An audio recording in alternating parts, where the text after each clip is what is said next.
ఎలా ఉందమ్మా జగన్ గారి పరిపాలన? బాగానే ఉందండి. మరి మీరు డ్వాక్రాలో ఉన్నారా? డ్వాక్రా ఉందండి. రుణమాఫీ అయింది డ్వాక్రా. ఏమైంది ఎంత అయింది? నేను ఉన్నాగా అయితే అండి ఒక 40,000 వరకు ఇచ్చారు. నేను సెకండ్ మంత్ పంట ఉండేది. బాగానే ఉందండి. పరిపాలన అయితే బాగుందంట. బాగుందండి. అమ్మోడు వస్తుంది. అమ్మోడు వస్తుందండి. ఏమొస్తుందమ్మా? అమ్మోడు పాప కాలేజీ బాబుకి వేస్తున్నారండి, పాపకి వేస్తున్నారు. బాగానే ఉందండి. అంటే ఫీజు రీఎంబర్స్ అన్నీ కూడా పడుతున్నాయి. అన్నీ పడుతున్నాయండి. అమ్మ మీ విలేజ్ ఎక్కడ?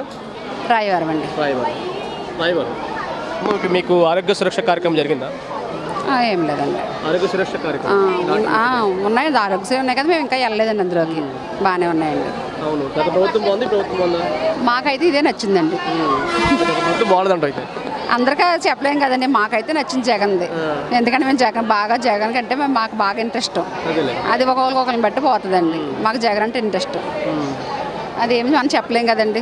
మరి చంద్రబాబు ఇంతకన్నా గొప్పగా చేస్తారంటారు రాబోయే రోజుల్లో? అది వాళ్ళ ఇష్టం అండి. అది మాకు అంటే మేము జగన్ పార్టీ కాబట్టి మాకు అది అలా అయింది అంతే అండి. ఎవరిష్టం వాళ్ళదండి.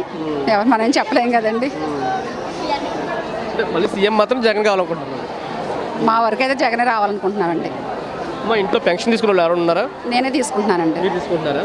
ఎంత 2,200 వస్తున్నారా? మీ ఇంటికి వస్తున్నారు? వారంటీ వాళ్ళు వచ్చిస్తున్నారండి. ప్రభుత్వంలో పెన్షన్ తీసుకోవాలంటే ఎక్కడికి వెళ్ళేవారమ్మా? చాలా దూరం వెళ్ళి నుంచోళ్ళకి వచ్చిందండి మేము. వాళ్ళ పెన్షన్ దూరం. ఇప్పుడైతే ఆ ఇబ్బంది లేకుండా మాకు ఇంటికి తెచ్చిస్తున్నారు. మరి ఇంటి దగ్గర తీసుకొస్తున్నారు కదా, ప్రజలు సామర్బోధం చేస్తారంటున్నారు అందరూ. లేదండి, అలాగా ఇవ్వడం కరెక్టే కదండి. మనం వెళ్ళి ఎక్కడికో వెళ్ళి చేయడం కరెక్ట్ కాదు. ఇప్పుడు మనం అలా తీసుకోవడం పొద్దున్న 5:30 కల్లా వచ్చేస్తున్నారు. ఇదే కరెక్ట్ అనుకుంటున్నాం మేము. అదండి. రేషన్ బియ్యం కూడా ఇంటికి వస్తున్నాయండి. రేషన్ బియ్యం కూడా వస్తున్నాయండి. బయటికి వెళ్ళి తెచ్చుకోవాల్సి వచ్చిందండి. ఈ వాలంటీర్ వ్యవస్థ బాగుందా? మీకు నచ్చిందా? వాలంటీర్ బాగానే ఉందండి. బాగానే చేస్తున్నారండి. అంటే మా వరకు బాగా చేస్తున్నారండి. బాగంటే అందరి వరకు మేము చెప్పలేం కదండి. మా వరకు బాగానే చేస్తున్నారు.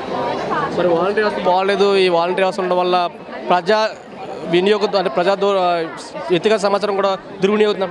అది ఎవరిష్టం వాళ్ళదండి. నేను అదే చెప్తున్నాను కదా, అది ఎవరిష్టం వాళ్ళదండి. మేమేం చేయలేము. అది అంటే మేము ఎలా చెప్తున్నాం వేరే వాళ్ళు ఇంకొకలా చెప్తారు కదా. అదని అది మనం ఏమి చేయలేము. అది ఎవరిష్టం వాళ్ళు ఇది అయిపోద్ది. ఓకే.